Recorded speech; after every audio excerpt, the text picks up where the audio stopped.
To get a ticket to the semi-finals, both Bayern Munich and Real Madrid proved that they are the top candidates for the Champions League championship, after defeating the top representatives of English football impressively.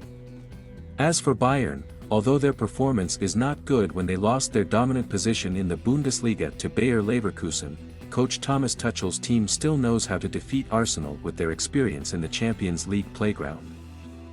Meanwhile, despite having to determine victory or defeat with a series of lucky pens, it only further beautifies the bravery and DNA of the King of Los Blancos.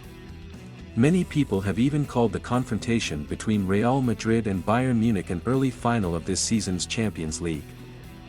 From the beginning of the match, Thomas Tuchel's students played with a certain confidence. They quickly gained control and gradually created many dangerous shots towards Andre Lunen's goal.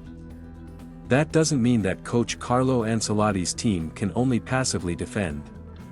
In fact, this has always been the Italian coach's way of playing. In recent seasons, Real Madrid has always played like that. To put it simply, Ancelotti always assigns his students to defend firmly and then look for gaps behind the opponent's defense, and then just a moment is enough for Real Madrid to create. The difference caused the other team to hold grudges, and that really happened. While Bayern players were still struggling to find a goal, on the other side, Real Madrid silenced the Allianz Arena stadium with Vinicius Jr.'s opening goal.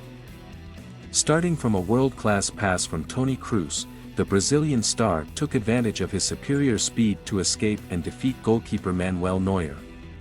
Real does not need an overwhelming position, even accepting a deep retreat, but in the end they can still create goals.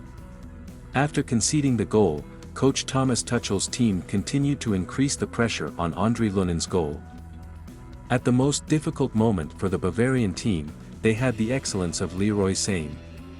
Receiving the ball from the right wing, the German attacking star decided to dribble, pass Ferland Mendy and then launch a decisive shot, leaving Andre Lunen helpless. That is the key to removing all the pressure that Bayern Munich is suffering. After scoring the equalizer, just 3 minutes later, Jamal Musiala had an extremely uncomfortable dribble straight into the away team's penalty area, and Lucas Vazquez was forced to commit a foul. The referee immediately pointed to the penalty spot without a second of hesitation. Harry Kane did not make any mistakes to help Bayern Munich take the lead. From being under a lot of pressure when being behind, Thomas Tuchel and his students are now the ones who hold the advantage in their hands. And maybe even the match.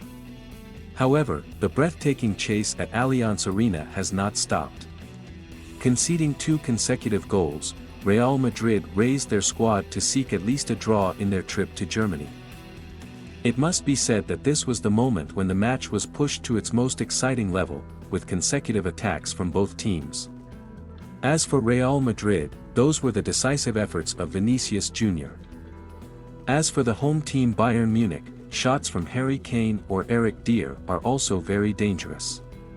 When many people were starting to think that Real Madrid would fail today, once again, their bravery spoke up. Rodrigo forced Kim Min-jae to foul inside the penalty area and gave Real Madrid a penalty. And Vinicius Jr. once again faced Manuel Neuer, one of the top goalkeepers in the world for more than a decade. And behind him were the pressure moves from the fans of the home team.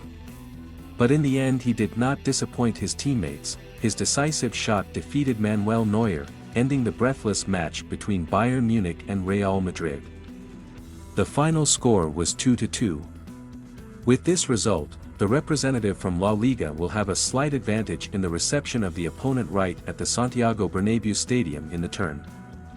But that doesn't mean they're sure to win. Maybe we'll have to wait at least another 90 minutes at Bernabéu to figure out who's worthy of being in this year's Champions League final.